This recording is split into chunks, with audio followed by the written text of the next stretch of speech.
warahmatullahi wabarakatuh. Ila hadratin Nabi Mustafa Muhammadin sallallahu alaihi wasallam wa ala alihi wa ashabil kan wa azwajihi wa alatihi wa dhurriyyati wa li baitihi lahumul Fatihah.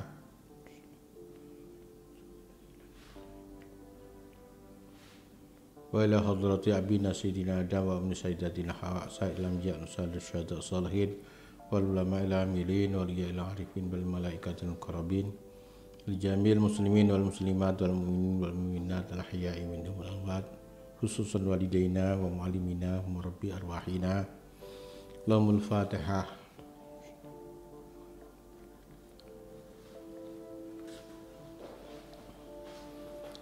Khususnya ila hadrati Syekh An-Nawawi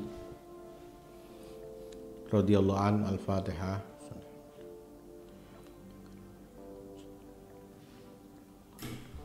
Subhanaka la ilma lana illa ma 'allamtana innaka antal alimul hakim. Rabbi shrah li sadri wa yassir li amri wahlul 'uqdatam min lisani yafqahu qawli. Bismillahirrahmanirrahim.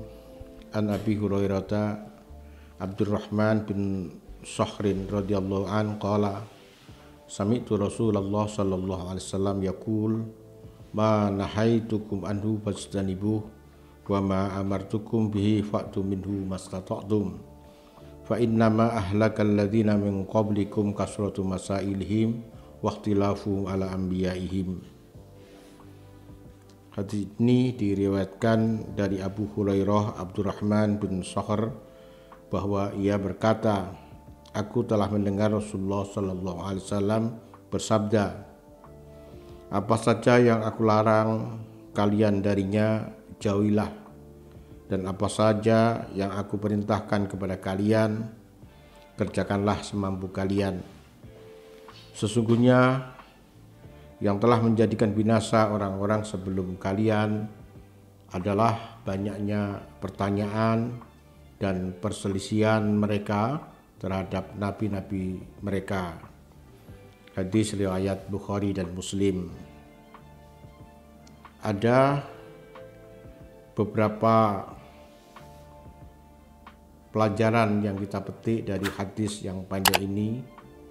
Yang pertama, arti penting perintah dan larangan. Perintah nilainya tergantung siapa yang memerintahkan.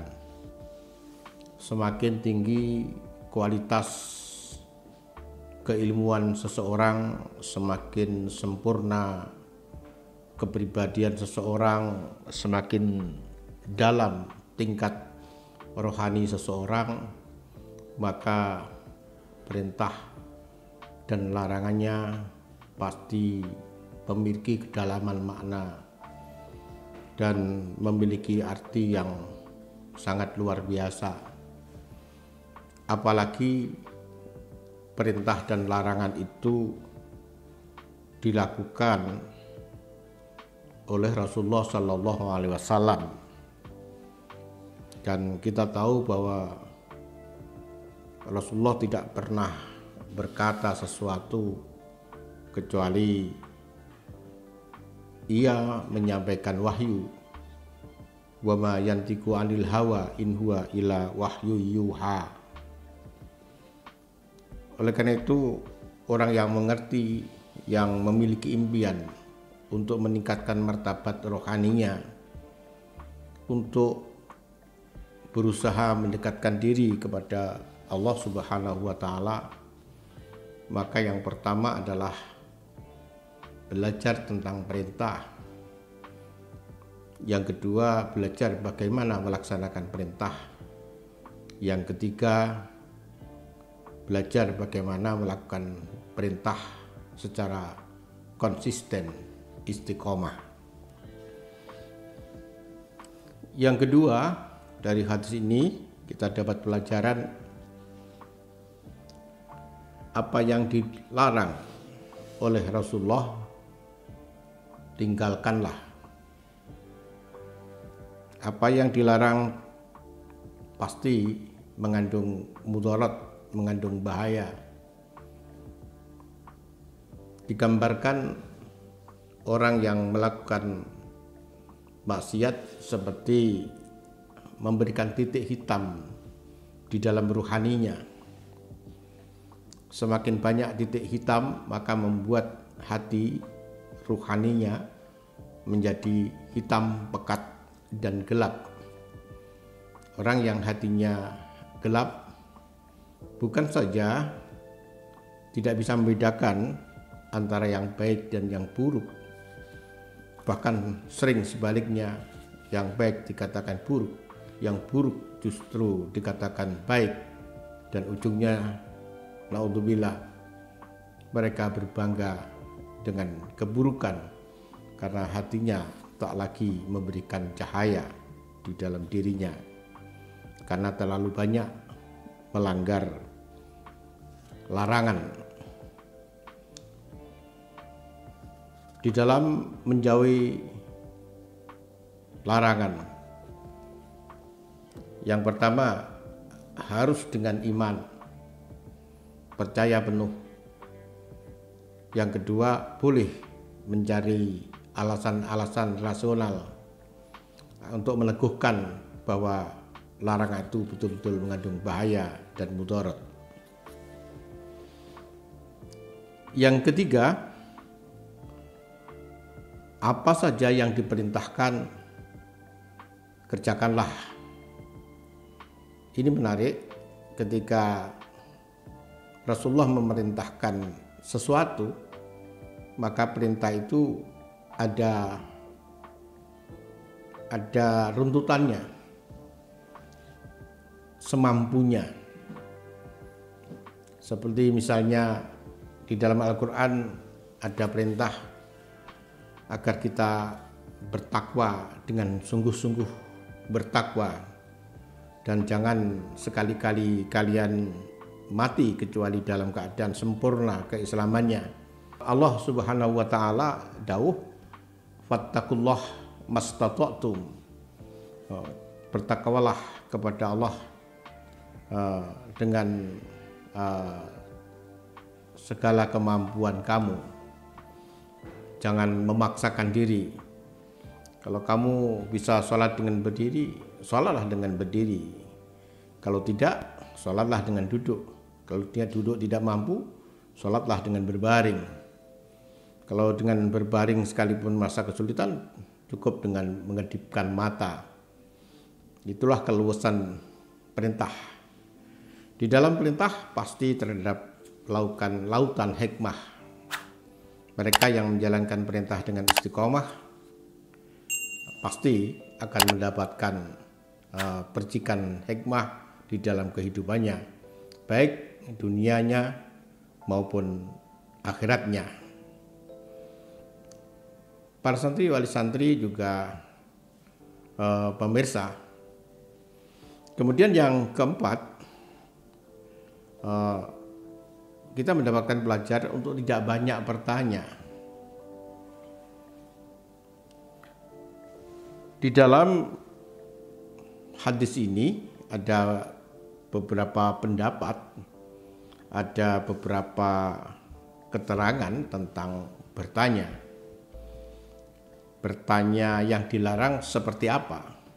Yang pertama adalah orang yang tidak tahu hal-hal dasar agama, tentang wudhu, tentang sholat, tentang puasa, maka bertanya adalah keharusan. Yang kedua adalah bertanya urusan agama bukan hanya untuk diamalkan, tapi juga untuk pengetahuan. Ya. Ini fardu kifayah. Kalau sudah ada yang melakukannya, gugurlah kewajiban kita. Kemudian yang ketiga adalah bertanya yang tidak diwajibkan, juga tidak diwajibkan untuk orang lain. Jenis pertanyaan seperti inilah yang dilarang di dalam hadis ini. Allah Subhanahu wa taala dawuh di dalam Al-Qur'an, bismillahirrahmanirrahim, ya ayyuhalladzina amanu la tas'alu an asya'a in tubda lakum tasukum wa in tas'alu anha hina yunazzalul Qur'an tubdalakum afallahu anha wallahu ghafurun halim. Hai orang-orang yang beriman, janganlah kamu menanyakan kepada nabimu hal-hal yang jika diterangkan kepadamu akan menyusahkan kamu. Dan jika kamu menanyakan di waktu Al-Quran diturunkan, niscaya akan diterangkan kepadamu. Allah memaafkan kamu tentang hal-hal itu. Allah Maha Pengampun lagi Maha Penyantun. Diriwayatkan ketika turun ayat tentang perintah haji, Bismillahirrahmanirrahim, walillahi 'alan nasi hajjul baiti man istata'a ilaihi sabila wa man kafara fa innallaha ghaniyyun 'anil 'alamin. Seorang bertanya kepada Rasulullah sallallahu alaihi wasallam, apa itu setiap tahun ya Nabi? Nabi mendiamkannya. Orang itu bertanya lagi sampai ketiga kalinya Nabi mengabaikannya. Nabi kemudian bersabda, apa yang bisa menjamin kamu bisa melaksanakan kalau aku jawab ya? Demi Allah, jika aku jawab ya, maka menjadi wajib dan kamu tak akan mampu melakukannya. Maka apa yang aku biarkan untuk kalian, biarkan saja. Ini juga pernah terjadi pada Bani Israel yang diperintahkan untuk menyembelih sapi. Tapi orang Israel ini malah bertanya tentang warnanya, tinggi badannya, besarnya, justru menjadi merepotkan untuk mencari jenis sapi yang seperti itu. Seharusnya dengan tidak bertanya langsung dikerjakan, maka itu akan lebih mudah.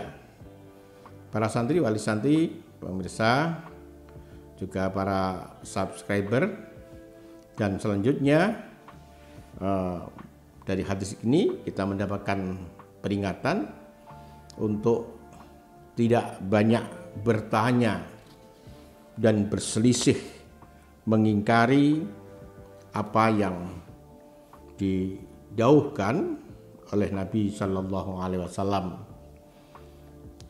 Biasakanlah kita menerima apapun yang diberikan, yang disampaikan oleh Rasulullah Sallallahu Alaihi Wasallam dengan hati penuh keimanan dan keyakinan. Jangan banyak menggunakan akal pikiran ketika kita menerima sabda Nabi Sallallahu Alaihi Wasallam, karena ada perintah-perintah yang di dalamnya ada nilai ta'akuli, rasional, bisa kita hitung manfaatnya. Tapi juga ada perintah-perintah yang sifatnya ta'abudi. Kita hanya bisa menerima apa adanya, walaupun di dalam perintah itu kadang-kadang ada perbedaan dengan akal rasional kita. Itulah yang kita dapat dari hadis yang ke-9 ini. Moga-moga kita bisa mengambil pelajaran dari hadis pendek ini, sekaligus mendapatkan barokah karena kita membaca salah satu dauhnya Nabi kita, Nabi Muhammad SAW. Demikian akhiran, wallahu muwaffiq ila aqwamit thoriq. Assalamualaikum warahmatullahi wabarakatuh.